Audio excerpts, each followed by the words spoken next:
right. So what are you doing, Marg? Waxing the baler. And why are we waxing the baler? So the hay doesn't stick. And it's streamlined. oh, it's streamlined. Yeah, this is an IndyCar of balers. Anyway, no. We're waxing this baler because in 4 or 5 years, when I decide to swap it in on a new one, because I'm not keeping it forever, it'll have that protective coat on there, and the paint will look better. Because the only time this thing is out in the sun is when it's working. So I just want to protect it as best I can. And she is just so beautiful. Beautimous. So I'm going to silicone the interior.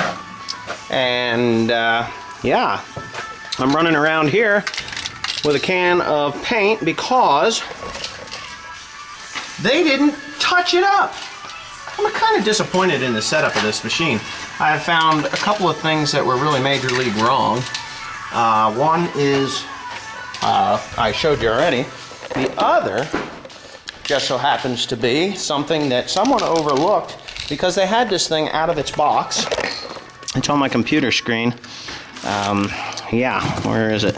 Oh, this is what plugs into the back of the computer. It's busted.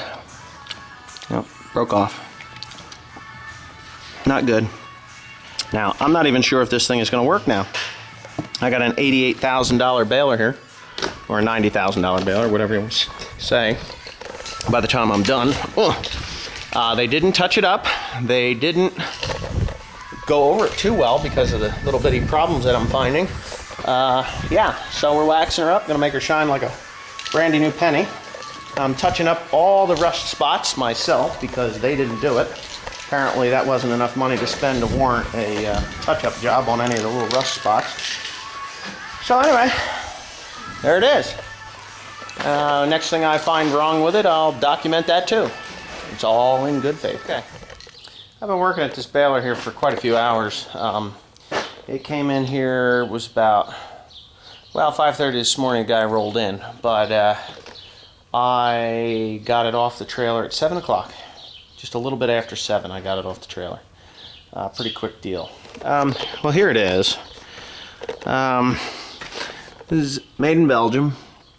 Zidelgem, Belgium, New Holland Agriculture. It's pretty much exactly the same weight as the other one. It says it's okay. Well, I'm not entirely happy. The baler's fine. Mechanical wise, I haven't had any problems with it so far, but I haven't gotten to the field either.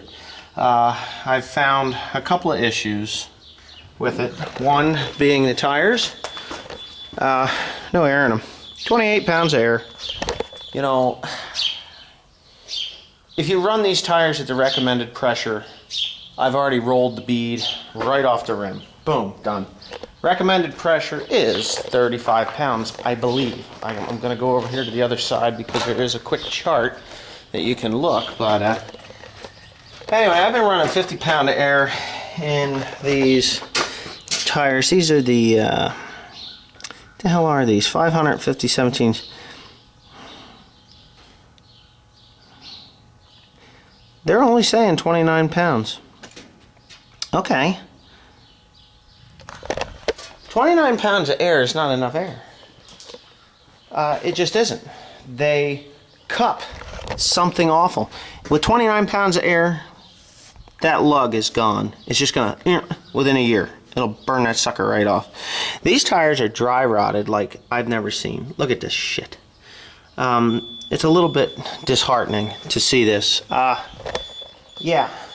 So I'm having that issue with the tires. The other issue was, of course, this, you know, but I fixed that, that's fine. And what they're telling me is, oh, glad you caught it. Glad I caught it. If that damn thing fell off of there while I was making a knot, it would have destroyed the baler.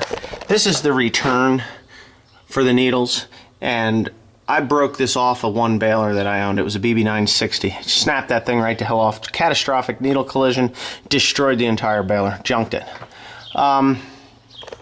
Yeah, I had that baler for 3 days. Don't ask me why it happened. This shear bolt was broken, and it just destroyed the baler. So anyway, yeah. So I'm a little bit disgusted with that thing because all he did was say, well, glad you caught it. Well, I'm glad I caught it too, because it would be 2 more weeks before I can get another baler in here, because this thing would have been junk. They said they had this thing in the shop for 2 days. If they had it in the shop for 2 days, there's 9 grease fittings on this goddamn thing that were greased. That's it. I mean, they did the drive line. They did, yeah, they greased the drive line, and they put grease on these Zerks. There's one here. I think there's like a couple on the other side. This video is probably going to get pretty long here, but as I'm walking around the corner here. The gobs of grease that were on this thing were just god-awful real. Yeah, there's 3 there, and there's, I think 2 here. Yes, there's 2 here. Look at this. I mean, none of that grease made it into this system. I just don't see any of it in there. It's just everywhere. There was gobs of grease here, which came from there. I don't see any grease coming through these bearings. Like here, I mean, just a little bit, which is fine. You don't need grease going through there. But the mess that they left, I mean, they absolutely left a mess. They didn't clean anything. They just threw gobs of grease on there, threw a coating of oil on this. The other thing is they broke the wire on my screen for my monitor. Well, okay, I understand that. It happens in shipping. What did he tell me? He says, oh, that's impossible that was broke, because that computer was hooked up yesterday in our shop and they didn't say anything about it being broke. Well, if I was a shop dummy in there, you think I'd tell anybody too? I'd just ship it to the stupid farmer and see if he catches it. Well, of course I caught it. And now they're going to be shipping me a new cable, which, fine. What if that thing was broken inside and I can't run this weekend? I'm not happy. You know, I'm not happy. It's touchscreen. You got different options. Let's see, and it's hard to get them buttons to push too. Yeah.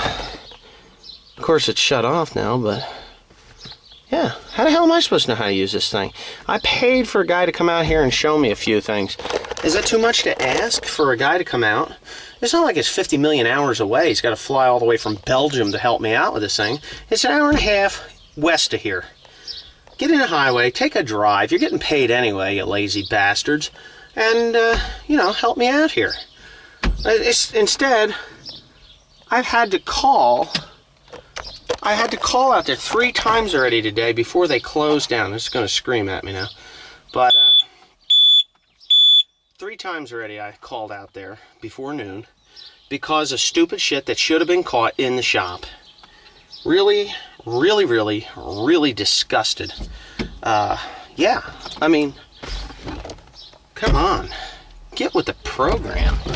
New Holland? Well, I don't know. Heston might be better. They stripped the old name off, but no, there's nothing. Well, maybe they didn't want anybody to know where this baler came from. I don't know. Anyways, Messex, Adamstown, and Elizabethtown, Pennsylvania, you have sold me the last piece of equipment you will ever sell to me because you dropped the ball. Totally dropped the ball. And I'm telling you, they didn't even put a sticker on it. So, yeah. Oh, yeah, look at that. Nothing. Nothing. Real sweet looking baler, though. Yeah, really sweet looking baler. It's nice. Yeah, really nice. So anyways, thanks for watching.